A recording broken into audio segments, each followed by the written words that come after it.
જવાન મિત્રો, હું છું પ્રફુલભાઈ પંડ્યા. મારી યુટ્યુબ ચેનલની અંદર આપનું સ્વાગત છે. દર્શક મિત્રો, 29 માર્ચ 2025ના દિવસે શનિ મહારાજ રાશિ બદલવાના છે. આમ તો દરેક ગ્રહો પોતપોતાના સમય અનુસંધાનમાં રાશિ બદલતા હોય છે, પણ શનિદેવ જે છે જે 18 વર્ષે રાશિ બદલે છે અને 18 વર્ષ સુધી જે રાશિમાં જાય છે એ રાશિને કાં તો ફાયદો આપે છે અને કાં તો નુકસાન આપે છે. ઘણી વખત પનોતીમાં જ માણસો રોડ ઉપરથી કરોડપતિ બને છે અને પનોતીની અંદર જ ઘણા લોકો કરોડપતિમાંથી રોડ ઉપર આવતા હોય છે. કહેવાનો મિનિંગ કે શનિ ભગવાનની પનોતી માણસને કેવું ફળ આપે છે.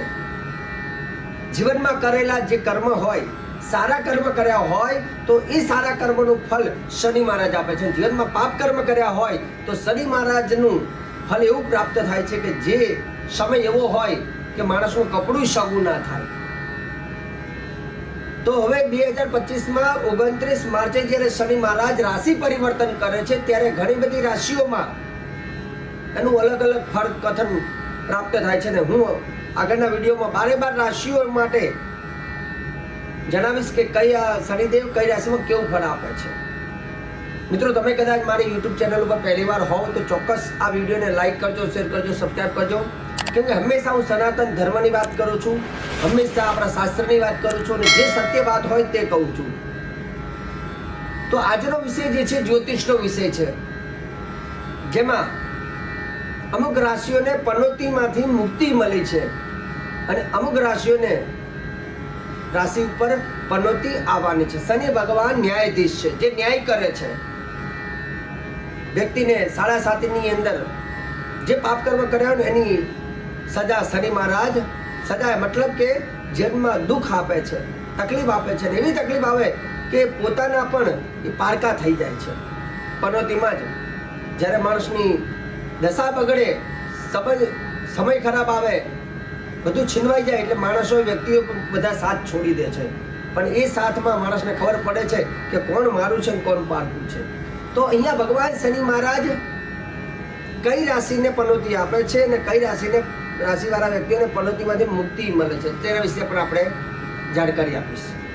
મિત્રો, કર્ક રાશિ, વૃશ્ચિક રાશિ, મકર રાશિ, આ જે રાશિઓ હતી જે પનોતીની અસરમાં હતી, પણ એ રાશિઓને પનોતીમાંથી મુક્તિ મળે છે. કર્ક રાશિને, વૃશ્ચિક રાશિને અને મકર રાશિને પનોતીમાંથી મુક્તિ મળી જાય છે.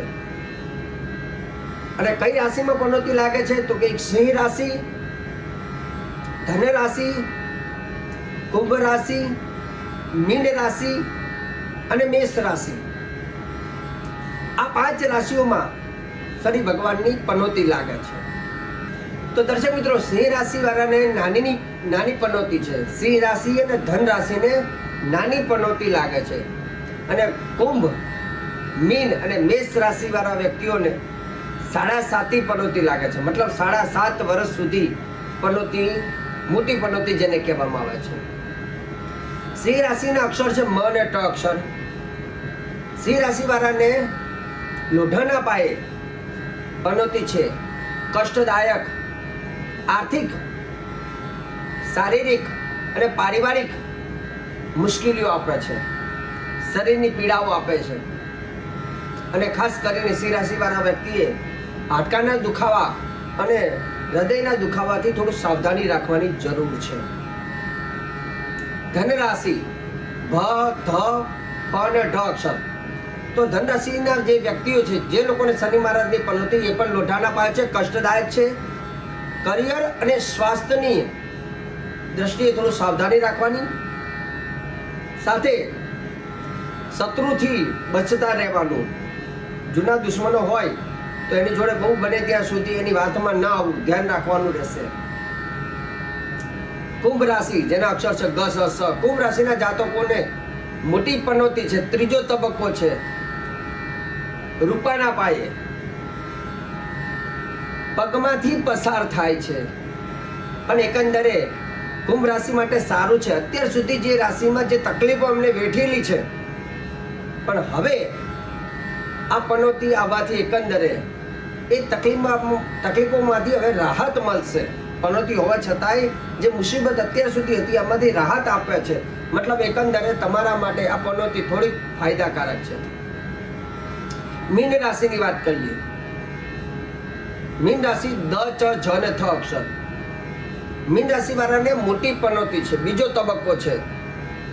સોનાના પાયે છે અને છાતી ઉપરથી પસાર થાય છે. ખાસ કરીને આ પનોતી ચિંતાદાયક છે. અશાંતિનો માહોલ ઉત્પન્ન કરી શકે, મનમાં થોડું ગભરાટ આપી શકે, મનને વિચલિત કરી શકે, ખોટા ડિસિઝનો લેવડાવી શકે. એટલે તમારે થોડું આ બાબતે ધ્યાન રાખવાની જરૂર છે. મેષ રાશિની વાત કરીએ તો મેષ રાશિ માટે મોટી પનોતીની શરૂઆત થઈ છે. 29 માર્ચ 2025ના દિવસથી એમની 7.5 પનોતીની શરૂઆત થાય છે. પહેલો તબક્કો રહેશે અને લોઢાના પાયે રહેશે. માથા ઉપરથી પસાર થશે. આ પનોતી આવવાથી જવાબદારીઓ વધશે. અચાનક જ બધી મુશ્કેલીઓ આવવાની ચાલુ થશે. વધારે પડતી મહેનત કરવી પડશે, પરિશ્રમ કરવો પડશે. પણ એકંદરે મહેનત પરિશ્રમ કરવાથી આ સમયગાળામાં ઘણા બધા નવા અનુભવો તમને પ્રાપ્ત થશે. શનિ મહારાજની પનોતી આવે એટલે બહુ ગભરાવાની જરૂર નથી, પણ એ પનોતીમાં સારા ઉપાય કરવાની જરૂર છે. જેમ કે શનિ મહારાજ તમારી રાશિમાં આવે છે. કોઈ માણસ તમને મારવા આવતો હોય, આપણને ખબર છે કે આ વ્યક્તિ આપણને મારવાનો છે, પણ જેવું આવે 2 હાથ જોડીને પગે લાગી દો, ક્ષમા યાચના કરો, માફ કરી દે છે. તેમ શનિ મહારાજ જ્યારે તમારી કુંડલીમાં તમારા કર્મ પ્રમાણે જે દંડ આપતા હોય છે, તો આપણે શનિ મહારાજની માફી માંગવાની છે અને એના વિશેષ ઉપાય કરવાના છે. અને હું આજે એક ને પણ અનેક ઉપાયો તમને બતાવીશ. જે ઉપાય તમને ઠીક લાગે તે ઉપાય તમે ચોક્કસ કરજો અને ઉપાયથી શનિ મહારાજના આશીર્વાદ તમને પ્રાપ્ત થશે. તો દર્શક મિત્રો, શનિ મહારાજની પનોતીમાંથી કેવા કરવા ઉપાય? એક તો પનોતી ચાલુ થાય એટલે આપણે રોજ નિત્ય ઓમ શનિશ્ચરાય નમઃ, શનિશ્ચરાય નમઃ. શનિશ્ચર, ચર શબ્દ છે. શનૈચરતી શનિશ્ચર, ધીમે ચાલે છે જે, એને શનિશ્ચર કહેવાય. તો ઓમ શનિશ્ચરાય નમઃ મંત્રનો જપ કરવો. શક્ય હોય તો પનોતી વાળા વ્યક્તિઓએ તમારા હાથની જમણા હાથની વચ્ચેની આંગળીમાં જે શનિ મહારાજનો રત્ન આવે, નેચરલ બ્લુ સફાયર, ઓરિજિનલ સિદ્ધ કરેલો નંગ અને સાચો જીવતો રત્ન વચ્ચેની આંગળીમાં ધારણ કરજો અને રોજ પગે લાગજો. શનિ મહારાજની કૃપા તમને ચોક્કસ પ્રાપ્ત થશે. ઘણી વખત શું આપણે નંગ ખોટા પહેરતા હોઈએ, પછી આપણે કંઈક મને ફાયદો ના થયો. કેમ કે સ્વાભાવિક છે, નંગ હંમેશા સાચા હોવા જોઈએ અને જીવતા હોવા જોઈએ, એનર્જી વાળા હોવા જોઈએ, તો જ ફાયદો આપે. એનાથી આગળ વાત કરીએ તો હનુમાનજી મહારાજને શનિવારના દિવસે તેલ સિંદૂર અર્પણ કરવાથી શનિ મહારાજ પ્રસન્ન થાય છે. કેમ કે હનુમાનજી મહારાજ શનિદેવના મિત્ર છે. 8 શનિવારના ઉપવાસ તમે કરી શકો.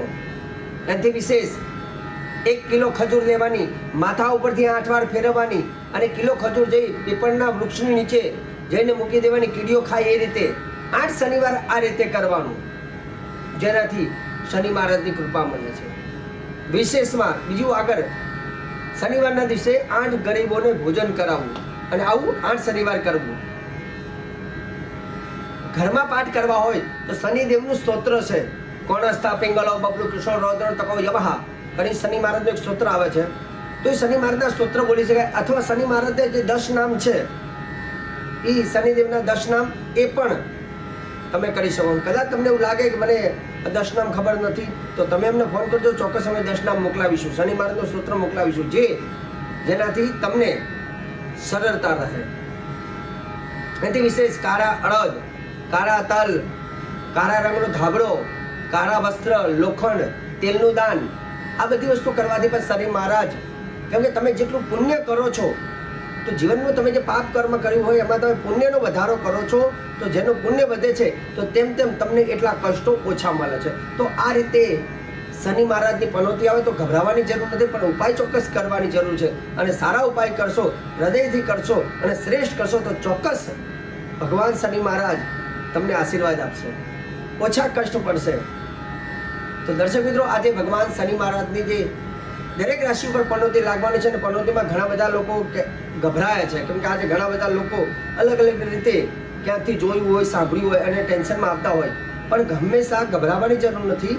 સમય પ્રમાણે નમસ્કાર, ક્ષમા યાચનાની ભાવના, સમર્પણની ભાવના અને પૂજા પાઠ, ઉપવાસ, હવન વગેરે કરવાથી પણ શનિ મહારાજ પ્રસન્ન થાય છે, અને જે પ્રસન્ન થાય તો એ કોપિત ના થાય, એ કલ્યાણ કરે છે. તો દર્શક મિત્રો, સુંદર મજાની જાણકારી આપી છે, અને આગળ પણ હું 12 રાશિઓ માટે શનિ મહારાજનું કેવું રહેશે ફળ, એ પણ વિડીયો હું અપલોડ કરવાનો છું. પણ મારા વિડીયો જો તમને થોડાક પણ સારા લાગ્યા હોય તો કમસે કમ તમારા ગ્રુપમાં જેટલા લોકો હોય બધાને શેર કરો, કેમ કે આ વિડીયો બધા સુધી પહોંચે, ઘરેલું ઉપાય કરી અને લોકો પોતાના જીવનના દુઃખોને દૂર કરી શકે. વિડીયો સારો લાગ્યો હોય તો લાઈક કરો, શેર કરો, સબસ્ક્રાઈબ કરજો. બીજા નંબરની વાત, જ્યોતિષને લઈને કદાચ તમારે કોઈ વિશેષ જાણકારી લેવી હોય તો તમે અમારા કાર્યાલયનો સંપર્ક સાધી શકો છો. એપોઇન્ટમેન્ટ લઈને આપ મારી સાથે મુલાકાત કરી શકો છો. મને આપી દો રજા. જય ભગવાન.